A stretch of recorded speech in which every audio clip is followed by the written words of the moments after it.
வணக்கம். சற்று முன் கிடைக்கப்பெற்ற மிக முக்கியமான செய்தி ஒன்று வெளியாகியுள்ளது. சட்டப்பேரவை சபாநாயகர் அப்பாவு அவர்கள் தேர்தலில் போட்டியிட்டால் தோல்விதான். கிட்டத்தட்ட அண்ணா பல்கலைக்கழக மாணவி விவகாரத்தில் அந்த சார் அப்பாவாக இருக்கக்கூடும் என்ற தகவல் தற்பொழுது விசாரணையில் இருக்கக்கூடிய காரணத்தினால் ராதாபுரம் தொகுதியில் போட்டியிட ஸ்டாலின் அவர்கள் அறிவித்துள்ளார். நிச்சயம் போட்டியிட்டால் தோல்விதான் என்ற தகவலும் கிடைக்கப்பெற்றுள்ளது.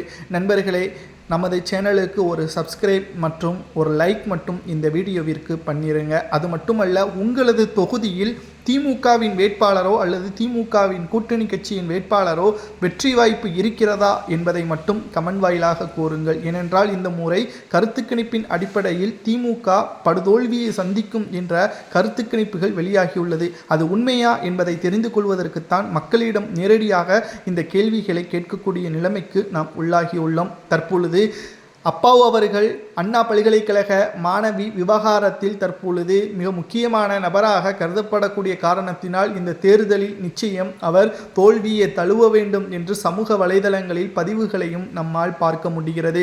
2026 தமிழ்நாடு சட்டப்பேரவை தேர்தலில் அவர் மீண்டும் ராதாபுரம் தொகுதியில் போட்டியிட வேண்டும் என்று ஸ்டாலின் அவர்கள் அறிவித்துள்ளார். தற்பொழுது ஏற்கனவே திமுகவில் பல்வேறு தோல்விகள் தான் இந்த முறை ஏற்படும். கடந்த முறையே 3.5% வித்தியாசத்தில்தான் திமுக ஆட்சியை அமைத்தது. புதிதாக தமிழக வெற்றிக் கழகம், சசிகலா, குறிப்பாக ராமதாஸ் ஐயா அவர்கள் கூட்டணி என்பது மிகப்பெரிய அளவிலான பாதிப்பை திமுகவிற்கு ஏற்படுத்தும். இதனால் நிச்சயம் இந்த தேர்தலில் திமுக எதிர்க்கட்சி அந்தஸ்தை இழக்கக்கூடிய நிலைமையும் உருவாகும் என்ற தகவல் சமூக வலைதளங்களில் வைரலாக பரவி வருகிறது. அண்ணா பல்கலைக்கழக மாணவி வழக்கில் ஞானசேகரன் குற்றவாளிதான். அவனுக்கான தண்டனையும் 35 ஆண்டுகள் நீதிமன்றம் கொடுத்துவிட்டது. ஆனால் அந்த சார் யார் என்பதுதானே இப்பொழுது மிகப்பெரிய ஒரு கேள்வி. அதாவது தவறு செய்தவனுக்கு 35 ஆண்டுகள் என்றால் அந்த தவறை செய்ய சொன்னவனுக்கு விடுதலையாக சுதந்திரமாக சுற்றி திரிந்து கொண்டிருக்கிறான்.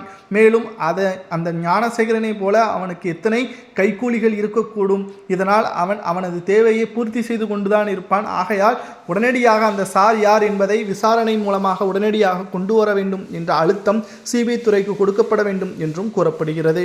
மேலும் மிக முக்கியமான நபராக அப்பாவு அவர்களது பெயர் இடம்பெற்றிருப்பதால் அவர் ராதாபுரம் தொகுதியில் போட்டியிட்டால் பெண்களுக்கு பாதுகாப்பு கிடையாது என்றும் ஒரு பக்கம் கூறி வருகிறார்கள். ஏற்கனவே அவர் மீது பல்வேறு வழக்குகளும் நிலுவையில் இருக்கிறது. மக்களாகிய உங்களது கருத்துக்களை கூறுங்கள். அப்பாவு அவர்கள் அந்த சாராக இருக்கக்கூடுமா அல்லது ராதாபுரம் தொகுதியில் போட்டியிட்டால் வெற்றியடைவது உறுதியா தோல்வியா என்பதை மட்டும் மறக்காம இந்த வீடியோவில் கமெண்ட் வாயிலாக தெரிவிங்கள். அதிகமாக இந்த வீடியோவிற்கு ஷேர் செய்யுங்கள். நன்றி, வணக்கம்.